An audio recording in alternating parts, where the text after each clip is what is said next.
Welcome, my friends. You are on Mav's Coffee Clarity with Denise AKA. Every week, we're spilling the beans. It's a show designed to help you move forward in work, love, and life. And really, who doesn't need that nowadays? If you've just found me, welcome. And if you're a regular listener, well, welcome back and thank you. I interview some fascinating people from all walks of life. I like to think of them as mavericks in their own right. Everybody has a story to share, and everybody's been a maverick for a minute, a moment, a month, or a lifetime.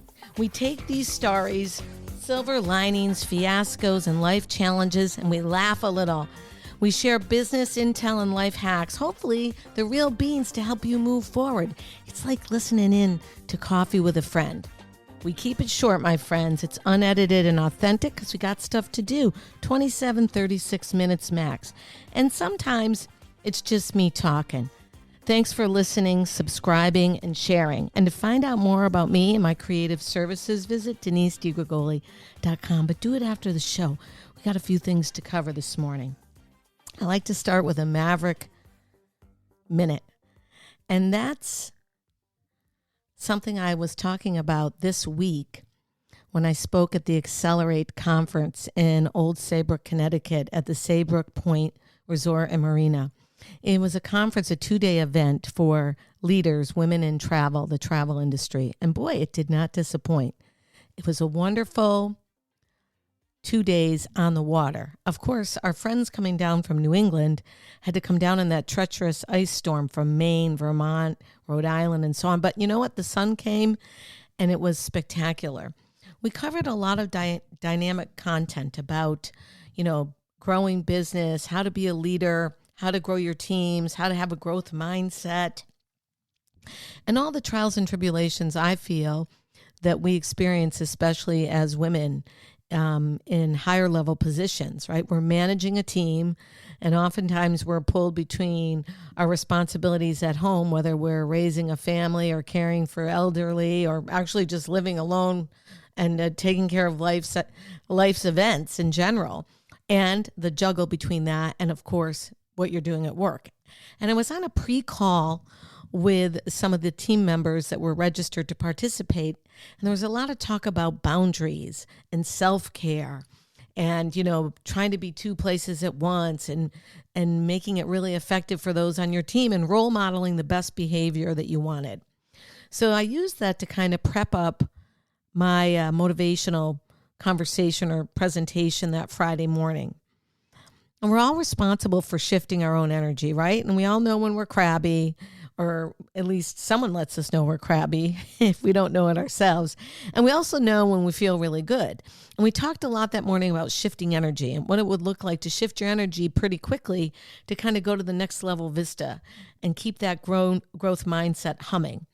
One of the workshops that really stuck with me was a workshop on feedback. Because as senior executives, you're charged, of course, with giving feedback. Good, bad, and indifferent. And I liked the way this one session was structured. We had a little role playing, and there were 2 people role playing an event that was happening within their organization. Of course, names had been changed to protect the innocent. And they were talking about, staying calm and really setting the tone with being timely and specific and focusing on the behavior and not taking it personally and using the sandwich method if it was appropriate. So starting with a positive feedback, then discussing the area that needed improvement, and then being cautious not to dilute the critical feedback with too much positive reinforcement. And I like the way we used real life examples to juggle and encourage this 2-way communication and set really clear expectations. So we've been taught those sort of methodologies. What I really liked was the piece on how to receive feedback, because we've often been trained how to give it, but even as senior execs, we've got to receive it. And I think constructive criticism is important, but what do you do really when you get some feedback and you feel like you're the top of your game and you're receiving something deep in your heart you're going to be better off hearing? And you might have even thought about it secretly in your mind. Yeah, I got to work on that.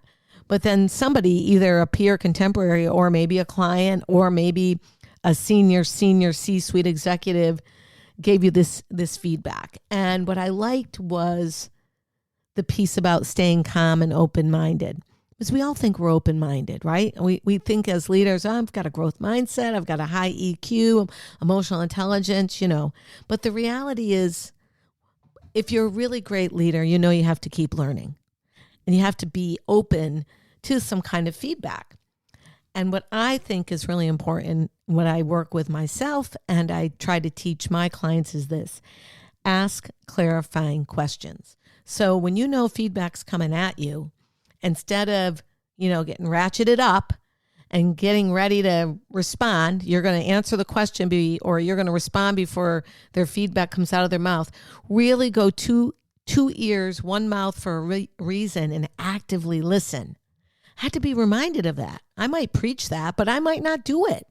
And then asking clarifying questions. I always say to the people that I do business with or that I train in sales negotiation, the person asking the respectful questions kind of holds the power in the conversation, because you're keeping the dialogue going and you're in a discovery mode and you're finding out more. And then, of course, always expressing appreciation. Like, thank you. I didn't see that in myself. Why did you see it? How did you see it? When did you see it? Did you see it like this? And I'm really thankful. But you got to really have to do it with a true heart, right? And sometimes you're flexing this muscle before it's really there. And just to kind of segue off here, people will often say to me, oh, Denise, I'm not that creative. I'm not as creative as you. People think when they use their creativity, they drain the battery. The truth is, the more creativity you foster, the more problem solving you foster, the more that muscle builds. So when you're getting feedback that might, put you on your heels, expressing appreciation and reflecting on that feedback can really tamp down the energy of what could have been an anxious or, uncomfortable session. And the more you can rest in comfort with that feedback, truly the greater leader you are, right? It's like, I've got to hear the feedback and I've got to be unshaken by it. So I really thought that session was incredible. And I obviously took it home and started to think about it, because I'm talking about it now. And that's not the session I taught at the Accelerate conference. I taught, mastering a growth mindset and raising your energetic vibration and your emotional intelligence for next level clarity and leadership, which was a different conversation Friday morning. But they kind of went hand in hand in my mind. And as John Dewey, the American philosopher, would say, we don't learn from the experience. We learn by reflecting on it. And I thought, where could I really improve? Well, if you ask my husband, he'll say, it'd be nice if she'd listen to my feedback. And after I came home from that session, I, tend to okay, I got to get back to work. What's the next thing? I got to bustle through. What's the next thing I'm working on? What's the next thing I'm going to deliver? And I really took time that night to listen. I had to listen to some things that were, of course, going on in our home. We've got a daughter graduating college. We've got some things that we're working on. And instead of just yeah, tell me, I really, really sat and listened, believe it or not. I did. And then I thought, when I'm working with other people and perceivably I know more than them because I'm training them, instead of making assumptions, that I would listen more and I would pause more in my questions. And there was a lot of talk about pausing in feedback and making sure that you really were timely and specific, but you allowed that pause so the person you were giving feedback to could hear it. I don't know, it was a lot of good stuff, honestly. And that led me to thinking about compliments and how to give a compliment authentically. Sometimes it's important just to give a compliment because you recognize and see something that you want to honor and praise. And sometimes it's like, wow, cool sandals, love your shirt. And just that sort of acknowledgement can also be setting the tone of opening a positive conversation, like an authentic compliment. And oftentimes we don't even know how to accept a compliment, right? You're like, oh, you make some crazy disparaging remark about yourself. Oh, this old ratty shirt and these old tag sale sandals. So if you think about feedback and then receiving feedback and then giving compliments and receiving compliments, it's this two-way dialogue of communication that we put a lot of parameters and labels on. Oh, I can't deal with it. I better say this. I can't listen to that. I better say that. I better give a compliment on this time. And when somebody gives me a compliment, I've never been trained to even remotely understand how to accept it, so I disparage myself. And I thought, you know what? It really comes down to being authentic. If you got to deliver a strong message of feedback, somebody's not showing up to work. And this wasn't an example from the conference. This is an example I'm just making up, having been in business for so many years. You know, Jane Doe, you are the most creative person I've seen in a long time. I love how you work with color and you put things together, and your graphic aesthetic is fabulous. But I'm noticing that you're coming into work first 9:10, then 9:15, then 9:20. Is something going on that I should know about? And then maybe there's a pause. The person on the other end has to make a decision. Am I going to tell the truth? Am I going to tell a partial truth? Am I going to own it, or am I going to fib? That's on them. So then you as the leader have to kind of use a bit of intuition based on the answer you hear and continue to maybe ask discovery questions and come with specific and actionable feedback.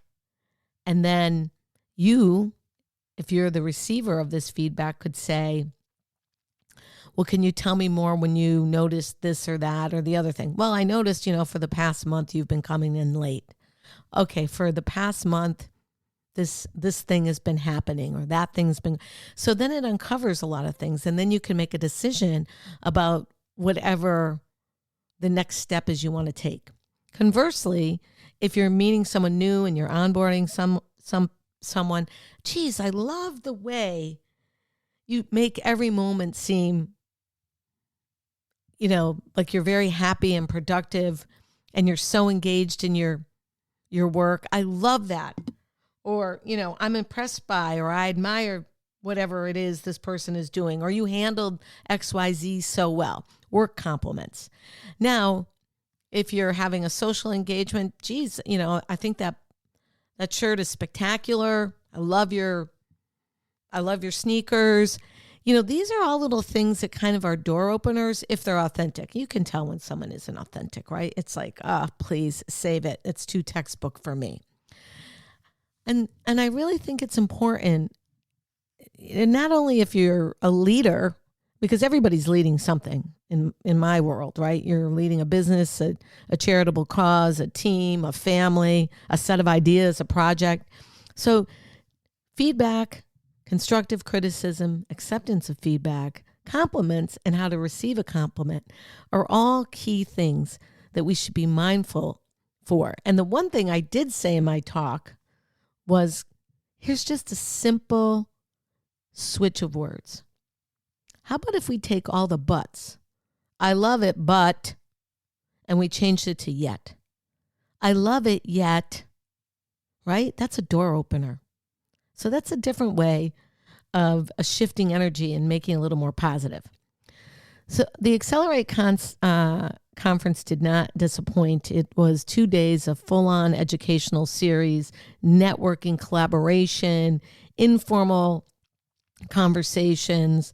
And I was very impressed with the people that had trekked in, no matter what the weather was, to continue to foster the growth in their personal and professional lives.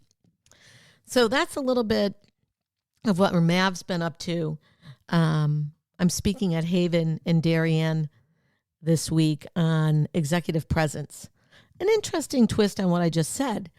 The topic I'm speaking on is what you say matters, but how you say it matters more.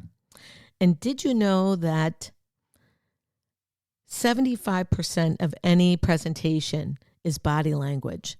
Now, you can't see my body language on the podcast, but I'm hoping you can see the smile. It's intentional that I set my energy before I jump on to something that's a little more positive, even if I've had a rough day, because I know that you can hear the tone of a smile in the podcast, as in the same way you can feel the tone of a smile in a text. Just think about that for a minute. That's pretty interesting. Anyways, so I'm going to be doing some executive presence training this Thursday. Pretty excited about that. Today is National Art Day. My husband owns Troy Fine Art Services, and we're in the art restoration business and very mindful of supporting the arts. Very important. So many creative things parallel to art. I always say the more creative things you engage in, the more you build that muscle. You don't have to be an artist. It's just a different way of thinking, perhaps. It's allowing the mind to operate maybe in 3D, not 2D or 1D, and it opens up the problem-solving pathways. That's at least what I know to be true in my work. So I'm so thankful for the time this week just to spend it with you, sharing where I am going, where I've been, and some of the things that have resonated with me. I hope they resonate with you. A special shout out to my friend Deidre and my friend Mary Elizabeth that both had March birthdays, special birthdays. Two incredible ladies, one in a very corporate career track, role modeling the behavior she seeks as a woman executive, and my other friend Mary Elizabeth, who is an exceptional artist, also role modeling exceptional behavior and making a true impact and living as a working artist. Not only does fine art commissions, but has contracts with some of the big luxury retailers like Pottery Barn and so on. So whenever you think you can't, just think you can. I mean, Henry Ford used to say that. If you think a thing that you can, or you think a thing you can't, wherever it's that old adage, whatever wolf you feed is the wolf that grows. And so I leave you with one of the things that I was saying to my friends at Accelerate. My grandmother used to say, you absolutely cannot be a success unless you help someone else be a success. And that's really what Mav's Coffee Clarity is all about. We're spilling the beans, my friends. Got to take yourself off autopilot and be thankful. There's one steering wheel in the car for a reason. Can you imagine if there were two? Peace out, my friends. Mav's got to get back to work. Follow us wherever you enjoy your favorite pods. And visit Denise DiGrigoli, DenisDigrigoli.com for more about my creative services. Thank you. See you next week.